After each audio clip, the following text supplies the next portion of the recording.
everyone to this lecture on what we call sine wave. Everybody used to get scared of sine wave, but it's very simple and easy. Just follow me. Whenever we hear the term sine wave, sine is just a kind of any wave that is produced whenever we disturb an elastic medium. So if I disturb elastic medium, what you get is sine. When I disturb my palms, what you get is sine wave. But you see this sine wave, if it does not get a material medium, it will never travel. Hence, it is a mechanical wave. Apart from it being a mechanical wave, because it requires a material medium for its propagation, its wave motion as well as particle motion, the two of them, they always travel parallel to each other. Therefore, it is a longitudinal wave. So therefore, I say sine wave is the wave produced whenever an elastic medium is being disturbed. One. Secondly, sine wave is a mechanical wave because it requires a material medium for its propagation. I also told you that because the wave motion and particle motion are parallel to each other, it is therefore said to be a longitudinal wave. And as a result, it can never be polarized. Only what we call transverse wave can be polarized. A longitudinal wave can never be polarized. If I want to study sine wave, the best way to do that is to study a unit propagated sine wave, meaning just one. You know, when you study a single ray of light, when you study a single propagated light wave, you call it a ray of light. But when we produce a single sine wave, a unit propagated sine wave is known as a note. A unit propagated sine wave is known as a note. These notes, they can be something like so, do, re, mi, fa. These are known as notes. Every note has a feature that we call frequency. For instance, let's say I have here to be 2 hertz. That's the unit of frequency in order to honor English hertz. And here is 4 hertz, is an assumption. If I have here to be 8 hertz, and if I have here to be 20 hertz, and I have here to be 10 hertz, every note has its own frequency. There is something that we now call an octave of a note. If you look at the frequency of this note, is half of the one here, or the frequency of do is twice of so. I will therefore say that do is an octave of so. Why? Because the frequency of do is that of so. Therefore, I am going to say clearly that mi is also an octave of waiting fa. And I will say the re, this frequency of re is twice the frequency of do. Therefore, re is an octave of do. Mi is an octave of fa. Then do is an octave of so. So, a note is said to be the octave of another when the frequency of the note is twice that of the other. Apart from this, we can see clearly that our sine wave is a mechanical wave, meaning it can travel through the 3 states of matter. It can travel in solid, liquid, and gas. But where will it travel faster? The speed of sound or velocity of sound is fastest in something that when any material that is a solid material. Then second, in a material that is liquid. And speed of sound is slowest in materials that are gas. Slowest in where? In gas. Fastest in solid, slowest in gas. Intermediate in liquid. If speed of light, if our sound can travel through these 3 states of matter, then it is essential that we look at the speed of sound in each of them. So therefore, I am going to make my next heading to be velocity of sound in different media. Velocity of sound in different media. velocity of sound in different media. Since like our sound can travel through the three states of matter, so we're going to look at our speed of sound in air now, or in a gaseous medium. Of course, air is a gas, everyone knows that. So if I want to look at my speed of sound in a gaseous medium, few things are to be considered. We believe that the velocity of sound in gaseous medium is always dependent on two factors or three factors, but two of them, they are the principal ones. One, on the absolute temperature. When I say absolute temperature, I mean on temperature in Kelvin, and it also depends on the density of air. When we use the term density, everyone should know that density refers to as how heavy or light something is. Why when we say temperature? Temperature means how hot or cold something is. So these are the two factors on which the speed of sound in air or in gaseous medium depends. How do I now relate the speed of sound to these guys?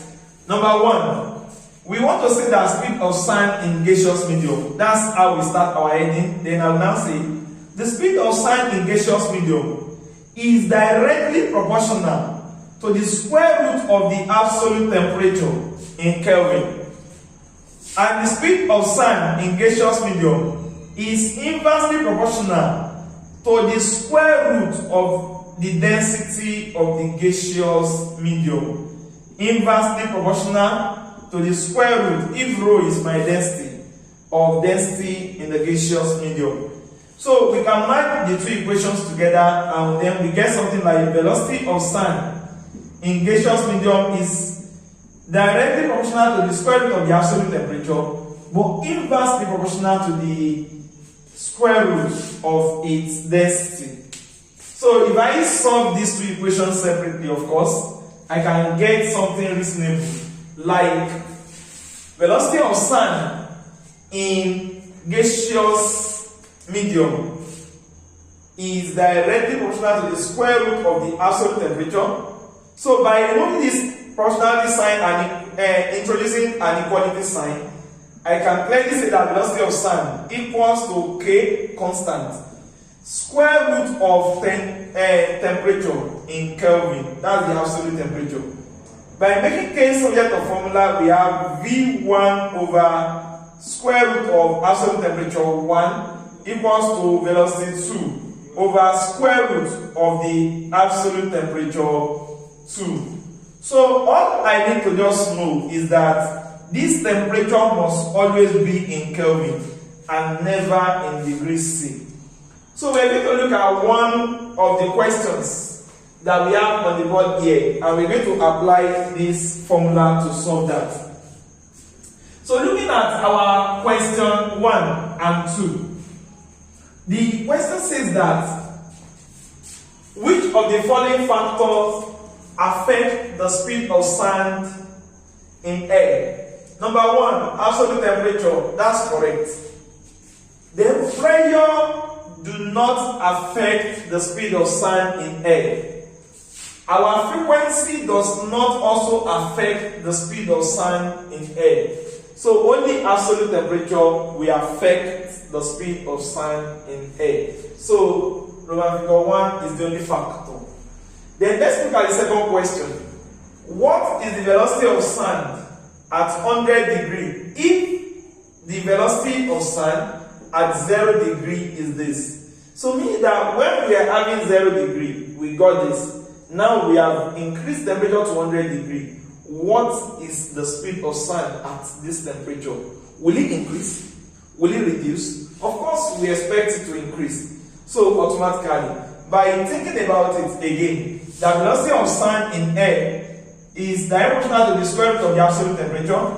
The velocity of sound in air equals to K root of the absolute temperature. By making K the subject of formula, so we are going to say V1 over square root of the absolute temperature 1 equals to V2 divided by the square root of the absolute temperature 2. So let's list out the parameters that we have. What is the velocity of sand at 100 degrees? If the velocity of sand at 0 degrees is this, so that means I can say T1 equals to 0 degrees C and V1 equals to 340 degrees C. Then I will say T2 equals to 100 degrees C and V2 remains unknown. The only thing they are testing us here is to know that are you meant to use 0 degree or you are meant to use Kelvin. So therefore, if I want to convert any temperature from degree to Kelvin, all I need to do is to add 273. So 0 plus 273, so you are going to get 273 Kelvin. Then what about here? I'm going to add 273 Kelvin as well. So if I add 100 and 273, I am going to get 373 Kelvin. Now I have my temperature 1 to be 273, velocity 1 to be 340 meter per second. So our velocity 2 is unknown. So I am just going to think about the formula that we have here. What are we looking for? We are looking for velocity 2. Our velocity 2 is therefore equals to simple arithmetic. Velocity 1 times square root of temperature 2, then divide by square root of temperature 1. If you understand simple arithmetic, you will see that when you are having root over root, only one root can cover all of them. So your velocity 2 is therefore equals to our velocity 2 is therefore equals to velocity 1 then square root of temperature 2 over temperature 1. So our velocity 2 equals to the velocity 1 is 340, then root of our temperature 2 is 373. Divide by our temperature 1. Our temperature 1 is 273. Then that means that our velocity 2 is now equals to 340. So that will give us 1.1687. So if I now multiply this by this, I am going to get 397.3 meter per second. So this will be the speed of the sun when we change the temperature from 0 to 100. So you can see clearly that temperature and pressure are the major factors that will affect the speed of sound in air. But pressure will never affect the speed of sound in air, and frequency will not affect.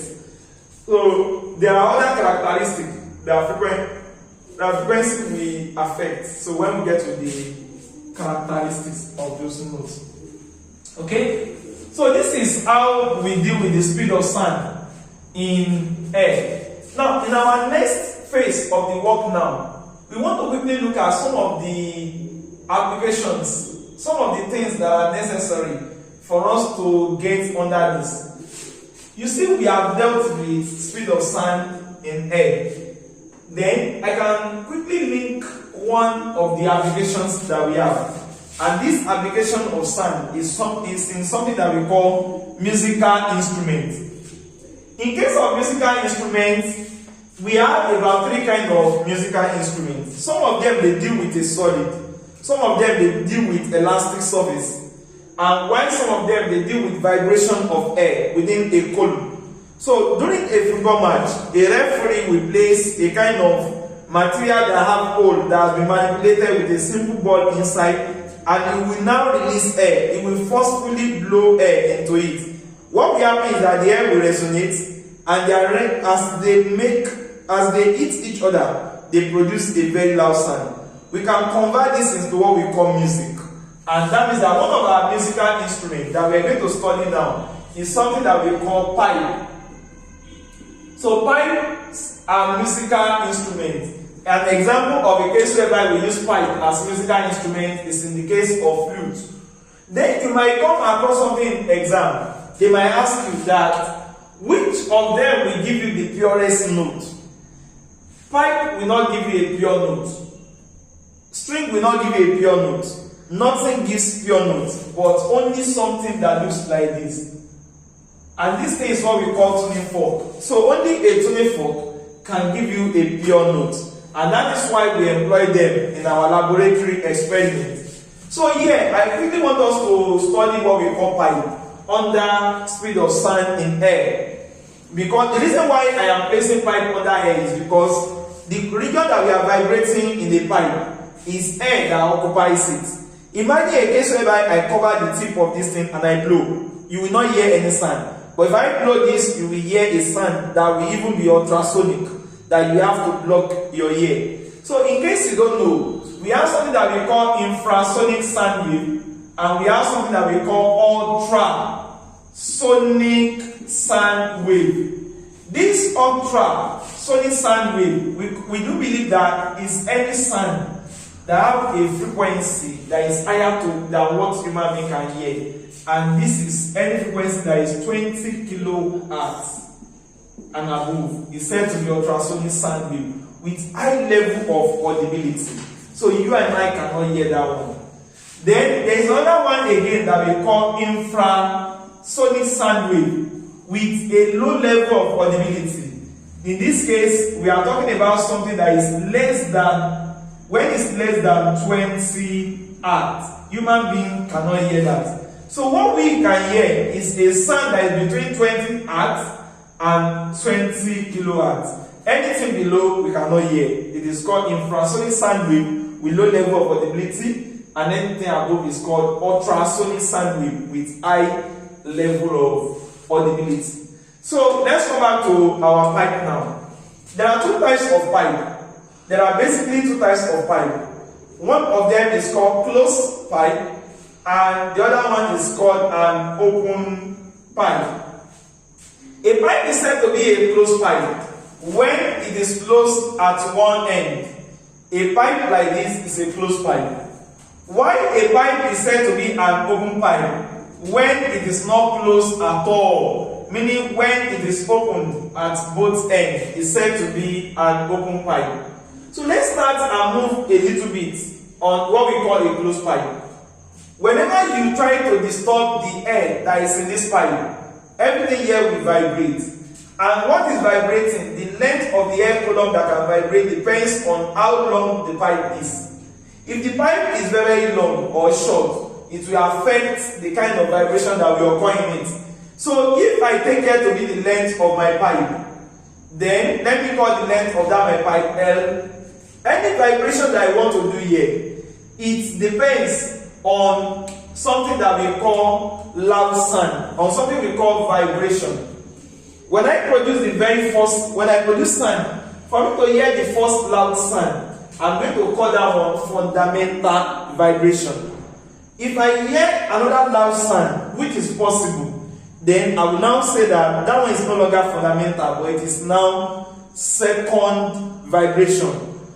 That second vibration that I hear now, I am going to call it a name. Like I am going to refer it to as overtone.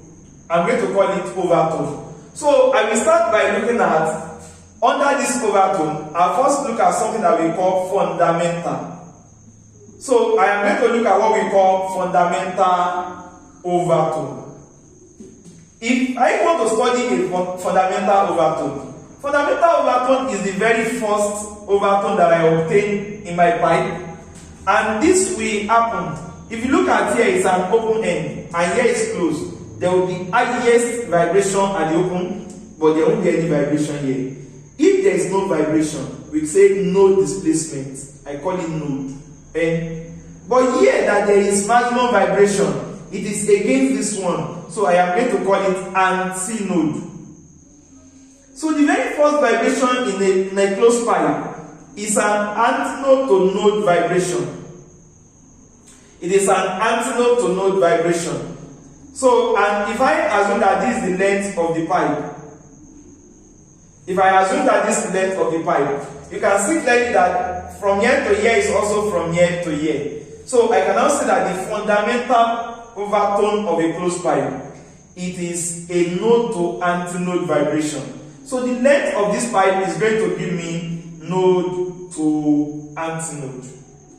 And this pipe that you see here, the length of the pipe is this.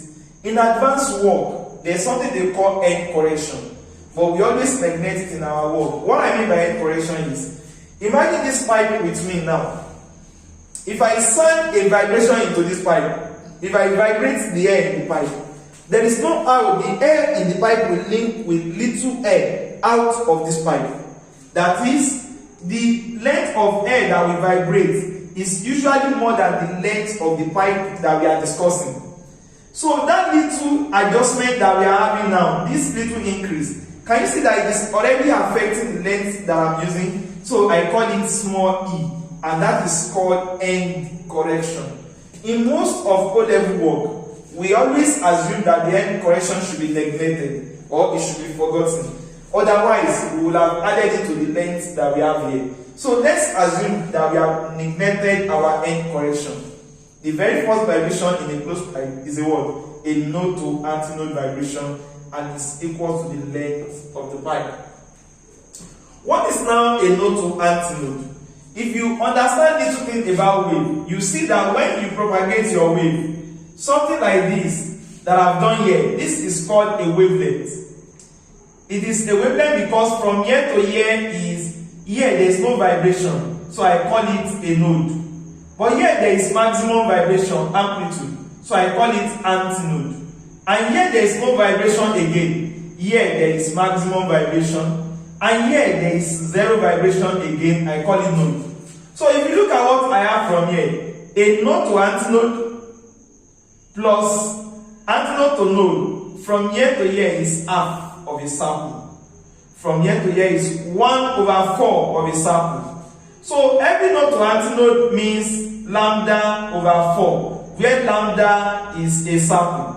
Every antinode to node also means lambda over 4. So automatically, the length of my pipe here is now going to be equal to what?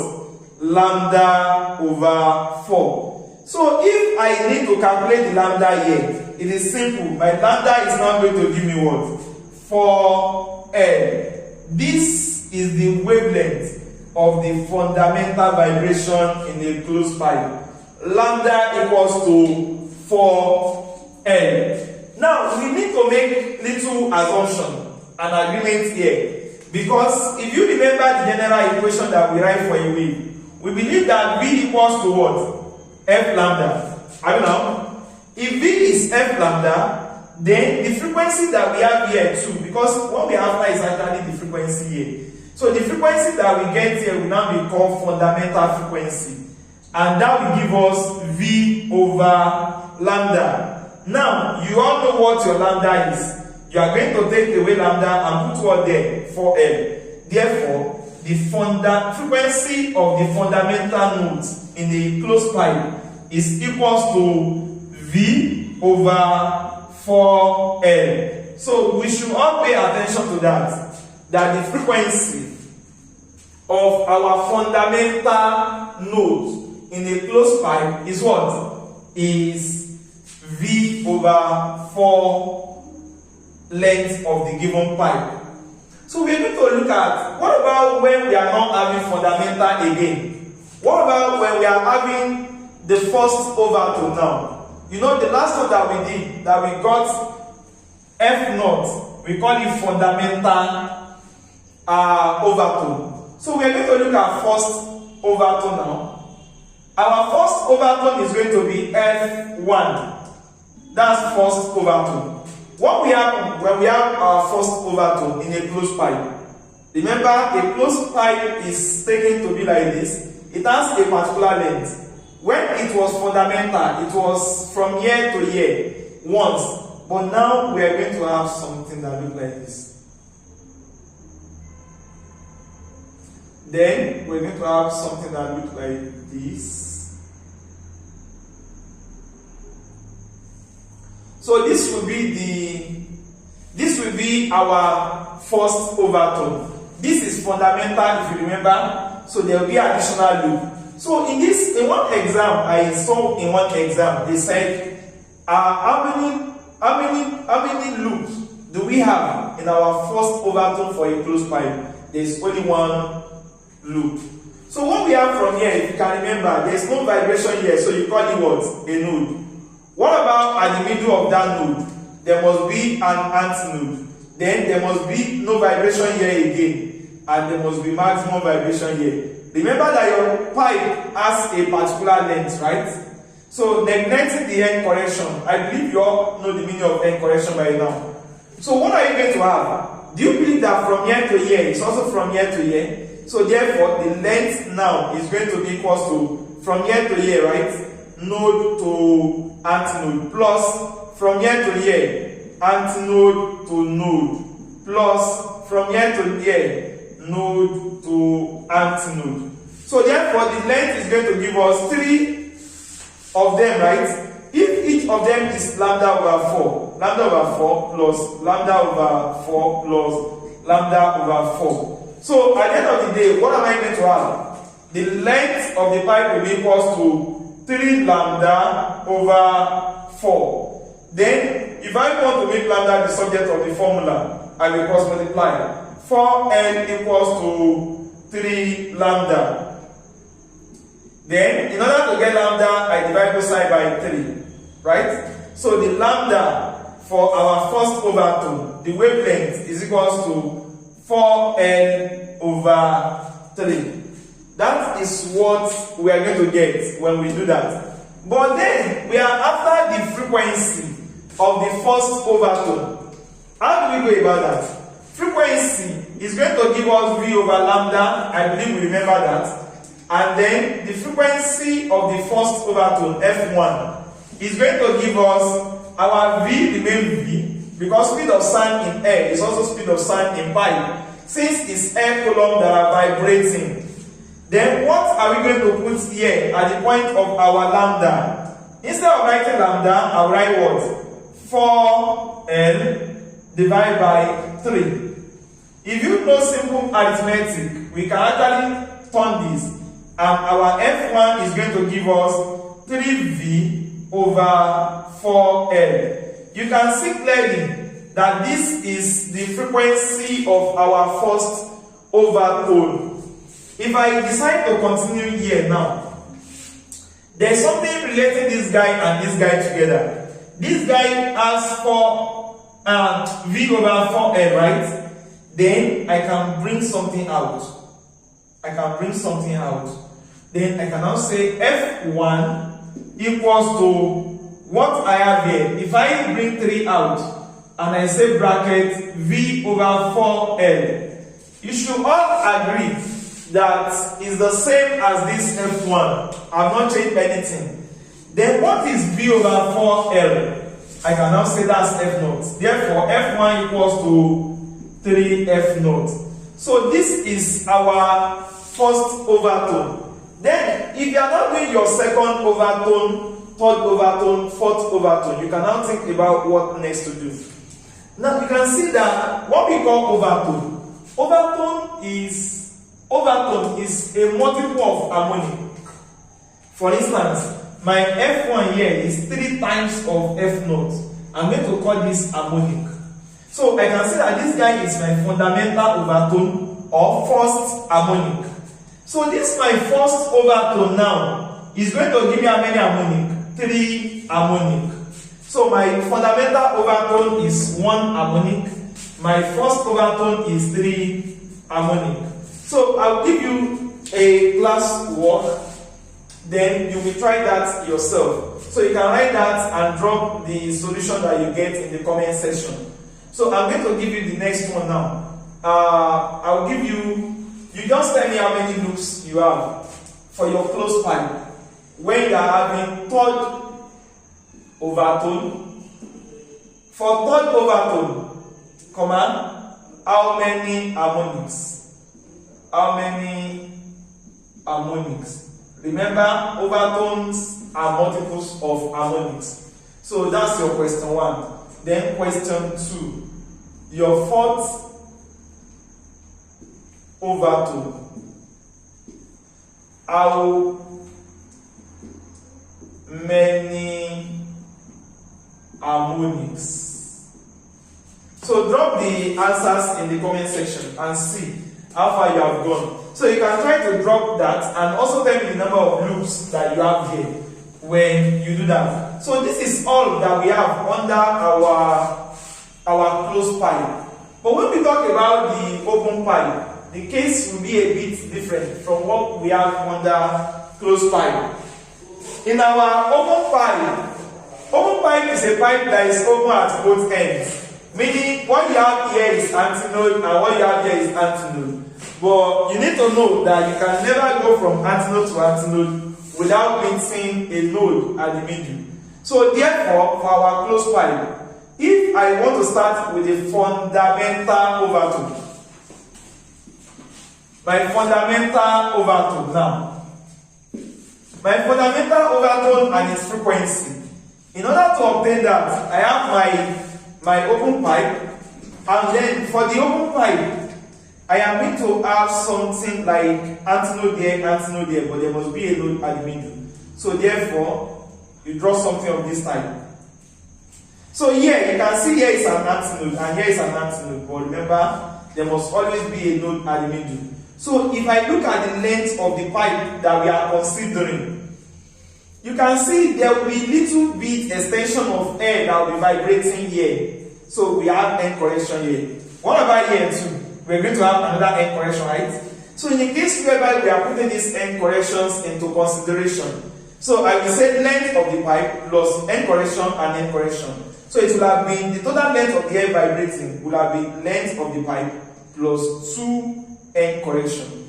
But in most exams, end correction is usually neglected. So if I assume that my end corrections are neglected here as well in these illustrations, then I'm going to have the length of this pipe to be equal to from here to here. And what's from here to here? Here to here plus here to here. So the length of the pipe will now be antinode to node plus node to antinode.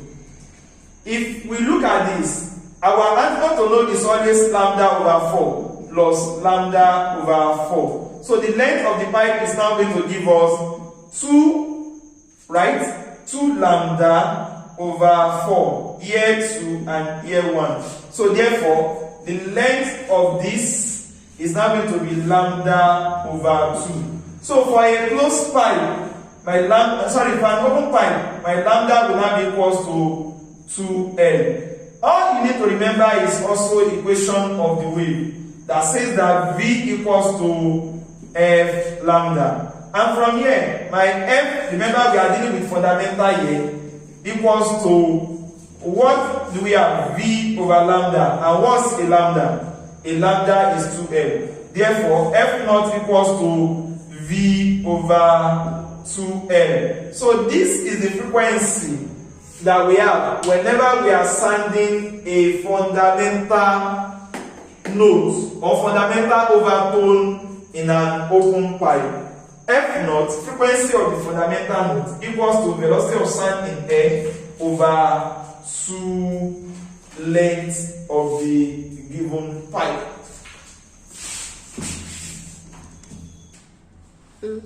So let's look at the second overtone. No, sorry, let's look at the first overtone. We did fundamental overtone. Now we said for a closed pipe, frequency of the fundamental overtone equals to V over 2L, right? If we have V over 2L, then what will happen if we are having our first overtone? The frequency of our first overtone F1 in an open pipe is going to be obtained by, we need to draw the open pipe once again. Then we have to see that now we are going to have antinode here, we are going to have antinode here, because there will be maximum vibration at every open end. So then we can now have something of this type. Then we can now have something of this type. Then we can also have this. So if you look at what I have here now, I am having the length of the pipe if I neglect the end correction, antinode, node, antinode, node, antinode. So the length of the pipe is going to give us antinode node vibration plus node to antinode vibration plus antinode to node vibration plus node to antinode vibration. If you look at that, so we're going to have the length of the pipe to be equal to lambda over 4 plus, remember each of them is lambda over 4 plus lambda over 4 plus lambda over 4. So the length of the pipe is going to be, how many lambda over 4 do we have? 1, 2, 3, 4. 4 lambda over 4. 4 chop 4. The length of the pipe is going to be equal to the wavelength of that thing. So if you look at what we have here truly, this 1 over 4 lambda, this 1 over 4 lambda, 1 over 4 of orange plus 1 over 4 of orange is half, plus another half at the middle, the one loop that we have here, making one complete. So the length of the pipe is equivalent to the wavelength of the sound wave in an open pipe when we are sounding the first overtone. So what we want to do now is, we want to look at the frequency at this point. Let's take it here. The frequency at this point, F1, is going to be V over what? Lambda, right? So that means that the frequency F1 is going to be V divided by length of the pipe. But then, if we look at our fundamental value very well, can we, all our attempt now is to express F1 in terms of F0. But we need to think about simple arithmetic at this point. Do you know that if I have V over length and I decide to multiply up by anything, I have to multiply down by that value as well. So what we want to do now, because we cannot, our up here is already balanced, but there is a problem. What we have up here is what we have here. But if you look at what we have here is 2L, but what we have here is ordinary L. In order for me to introduce these 2 that I have here, which I don't have here, I have to multiply both up and down by that 2. So therefore, I multiply here by 2, I multiply here by 2. What do you think? My F1 now is going to be equal to 2V over 2L. That's very nice, because I'm already having the 2 that I need at the denominator. But it's only the 2 up here that I do not need. So all I need to do now is to say F1 equals to, I bring 2 out, right? Into bracket of V over 2L. I've not done anything strange. These 2 can cancel these 2. These 2 can cancel these 2. But now, the first overtone has been expressed in terms of the fundamental overtone or fundamental vibration or first harmonic. This is the one harmonic. So how many harmonic can you now see here? So F1 for an open pipe is now second F note or second harmonic.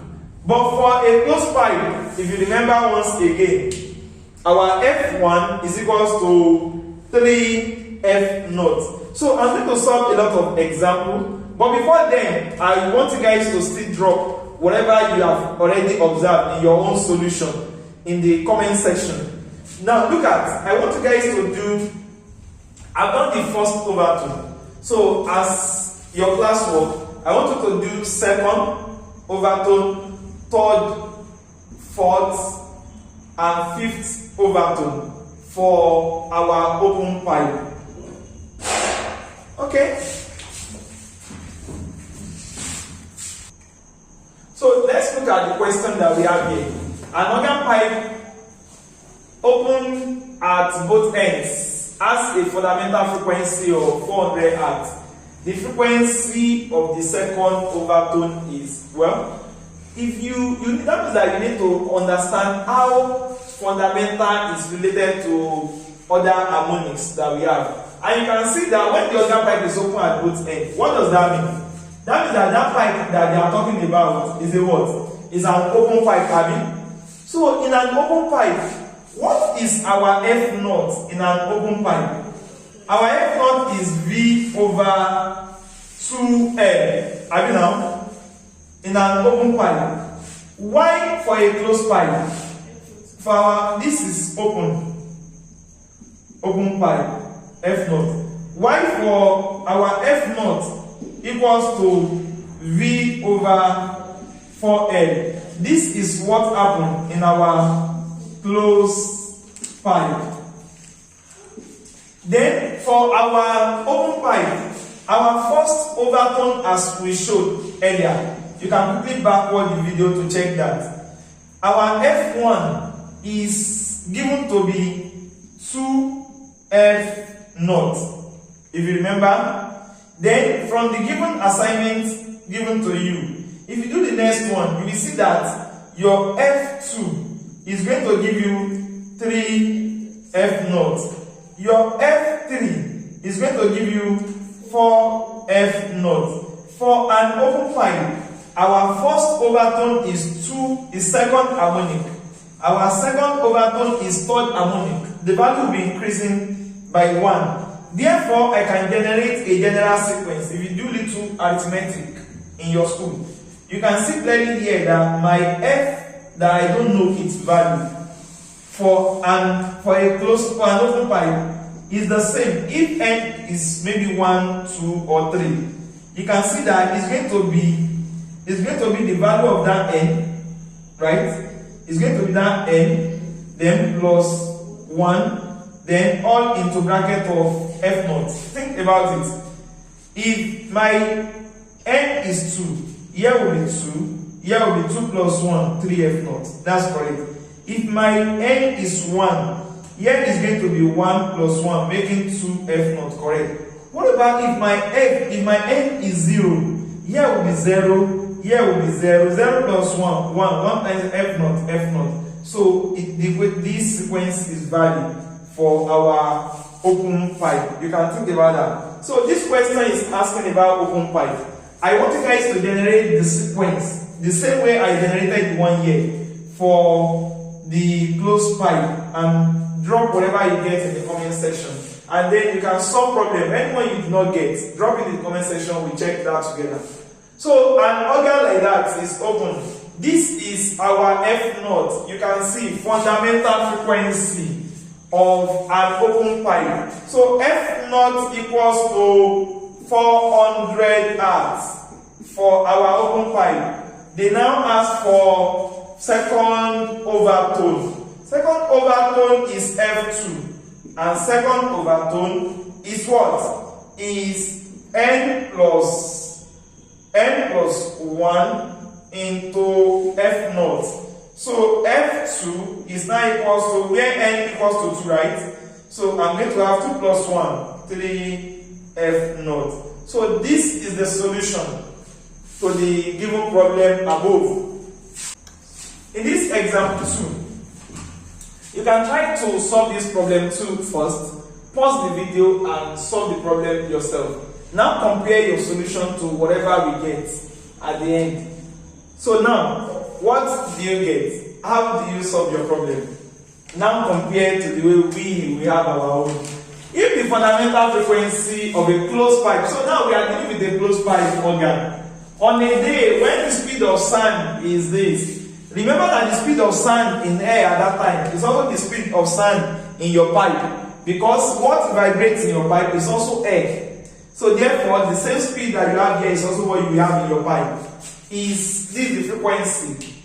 So you can see the fundamental frequency of that closed pipe given to us is 170 Hz. Then what are they asking us to calculate? The length of the pipe. What are we dealing with? We are working with fundamental, right?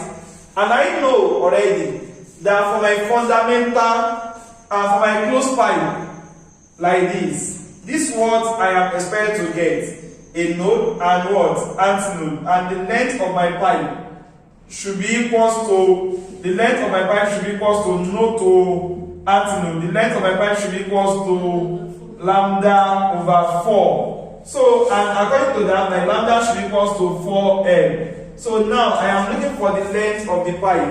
But do I know lambda at all? According to what I have been given here, What do you think you are given here to be this your one whatever, your frequency? What do you think you have been given here? You have been given your speed.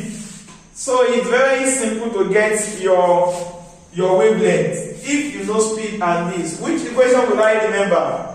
I am meant to remember that V equals to F lambda, and lambda will be equals to V over F. Do I know V? Yes. The value of V from here is what? 340. And F is 170. 0 chop 0. 34 to 17 1. So therefore, the lambda in that case is 2 meter. You are wondering why won't I say centimeter? Because this is fundamental unit, and this is also fundamental unit, meter and second. So therefore, the unit of my lambda is meter.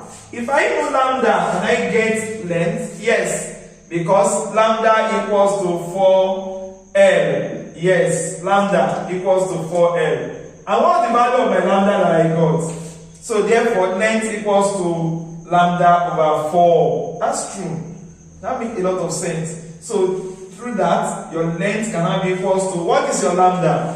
2 over 4. 1 and 2. So the length of that pipe is 0.5 meter. Imagine you carry 0.5 meter organ and then you start making the sound. So if you divide this 2 by 4, you will get 0.5, and unit will be in meter. So if you look at, if you get the way I solve the problem, so the length of this pipe, I got it to be 0.5 meter or 1 over 2 meter. But if your exam says in centimeter, just multiply by 100. And if you do that, you are going to get 50 centimeters. But if you don't want to use this, if you want to work based on what I explained earlier, you can just try to remember that I said the fundamental frequency F equals to V over 4L for a closed pipe, right? And what you are looking for is what? Is L.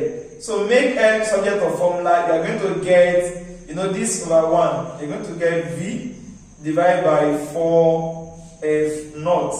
So your length is going to be, what is your velocity V? That is 340 divided by 4 times, what is that frequency? 170. Here 1, here 2. So here 1, here 2. So your length equals to 0.5 meter. This appears short and simple, right? So in this our example 3, so we still want to look at a pipe of length 45 centimeter, which is closed at one end. If a pipe is closed at one end, know that this is a closed pipe. So we are now asked to calculate the fundamental frequency of the sound wave generated in the pipe. If the velocity of sound in air is 360 meters per second, for the same we should negate something. The end correction, that we should not put the end correction into consideration. So I just need to be careful here if I'm working here, because if you look at the unit of the pipe, of the length given to me is in centimeters, while my velocity has been given in fundamental units. So before I apply this length at all, I pay attention and I can think about the conversion first. But then it's simple and it's easy. A pipe of length of this is closed at one end. That's a closed pipe. Calculate the fundamental. We know they are talking about fundamental frequency. So by fundamental frequency for a closed pipe, F naught is given by what? Velocity of sound in air over 4 length of the pipe. Do I know velocity of sound in air? Yes, that's 360 meters per second. Then, do I know the length of the pipe? Yes, that is 45 centimeters, which if I convert to meter, doing conversion is simple. For those of you that might be finding that difficult, the word centi means divided by 100, or times 10 to the power minus 2. So all I need to do is remove this C and put 10 to the power minus 2 there. I've done the conversion to meter. What I said is this: 45 times centi times meter. That's the meaning of that unit. Instead of me writing centi here, I can put what centi mean. What does centi mean to you? 10 raised to power minus 2. So therefore, 45 times 10 raised to power minus 2, then times the unit meter. Of course, I can use times sign, and I did not put it. Just like me saying AX or AY. If your name is AY, I can decide not to call you AY again. I might just be calling you A times Y. And I see no reason why you should get angry over that. So that means that this multiplication sign means times, and I may neglect and not write it. So here I will neglect this and I will not write it. So therefore, I can now say that the length that I have here is the same as 45 times 10 raised to power minus 2 meter. I've been able to take that to standard unit. So the frequency of the fundamental note in this pipe is the same as velocity is 360 meter per second divided by 4 times the length of the pipe is 45, the 10 times 10 raised to power minus 2. This guy can go up. Then if I say 45 times 4, I should get 180. So 180 here 1, 180 here 2. So that will be 2. When 10 raised to power minus 2 goes up, therefore the frequency F naught equals to 2 times 10 raised to power 2 Hertz.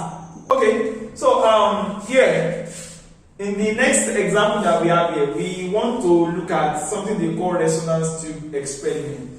This has a lot of application, but I made another video specially on resonance tube experiments, on how to do some determinations. Now, what I want you guys to pay attention to here closely is the fact that whenever we are having a pipe, the pipe might actually be an open pipe. It might be an open pipe, but I can use anything to turn an open pipe to a closed pipe. For instance, if I fill the pipe with water, as far as air does not occupy the region, that place will not vibrate. The only place that vibrates is where air occupies. So you can see that this pipe is actually very, very long. But then the air column alone, which is up to here, is 30 centimeters. Not everything. Everything cannot be 10. Not everything is 10 centimeters. So you can see in the question that the length of the air column. So this is only place that is allowed to vibrate. The other place that will be allowed to vibrate will have been the region a bit outside there. But we will have neglected air correction, as I told you earlier under this topic. We don't put the air correction into consideration. So from what we have here now, in this resonance tube experiment, the frequency of the tuning fork is 250 Hertz. And the length of the air column is 30 centimeters, as we see. Then they now said the velocity of sound generated by this tuning fork is what? What vibration can you observe here? Is this fundamental? Is this first? Is this second? Yes, this is first overtone for a closed pipe. This is the first overtone. But in case you cannot remember, but please try to do. Note that here is antinode, here is node, here is antinode, and here is also the next node. What will I do? I am going to say that the length of the pipe is equals to from here to here, which is antinode to node, plus from here to here, which is node to antinode, plus from here to here, which is antinode to node. So you can see that the length of the pipe is going to be equals to lambda over 4 plus lambda over 4 plus lambda over 4. So the length of that pipe is going to be 3 lambda over 4. That makes a lot of sense to us. And from there, conclusively, I can get what lambda is. Remember, most of all the questions under this topic, they are simple, but you might think they are hard. The reason why I will tell you that they are very simple is that the only equation that they want us to know and use it to solve question here is just this equation that says V equals to F lambda. That's all. But from the story that they are giving us about the pipe, they want us to be able to extract this guy out. And once we know the guy, they will give us maybe frequency or velocity, then they will tell us to look for the other one. So it's quite easy. If I say lambda equals to what? 4 times L over 3. Simple arithmetics, like 1 plus 1. So the lambda is now going to be equals to 4 times, what is the length of my vibrating air column? 30 centimeter. But remember, my units are standard. So I am going to convert that 30 centimeter to meter. I told you what to do to centi. You said times 10 is power minus 12. So let's one of that. Okay, so that means I'm going to have 30 times 10 is power minus 2. One of them should cancel this 0. So I should get 0.3 meters. Press calculator if you don't get the way I did that. So I'm going to have 4 times 0.3 divided by 3. The 3 here can smash this. I have 0.1. 0.1 times 4. My lambda equals to 0.4 meter. This is my lambda. If I know my lambda and I have been given the frequency, will it be difficult for you to get the velocity that you are looking for? That should not be. So the velocity should not be equal to what is our frequency. Our frequency is going to be 250 Hertz multiplied by our wavelength here is going to be 4 over 10. I don't know if you understand simple manipulation with math. So then the 0 here can smash 1 from here. And our velocity is going to be 25 multiplied by 4. That is going to be 100 meters per second. You think it's simple, right? Okay, so in this particular question that I want to give you, it looks very similar to the last one we just solved. But yeah, so you have to test yourself to see how far you have learned. So in the resonance tube experiment, in the figure above, this is the figure. The frequency of the tuning fork is 450 Hertz, and the resonating air length, the length of the air column, is given to be 0.3 meters. You are looking for the velocity of that sand. So you should take this and check. It's very simple. So this is all you need to know on the pipe, either closed pipe or an open pipe, and resonance tube experiment. But then I have some special explanation given to resonance tube experiment work, where I will explain how some scientific events occur when the Israelites were leaving Egypt and they got to a particular place called Jericho, and then they have to apply what we call sound wave. They apply what we call resonance.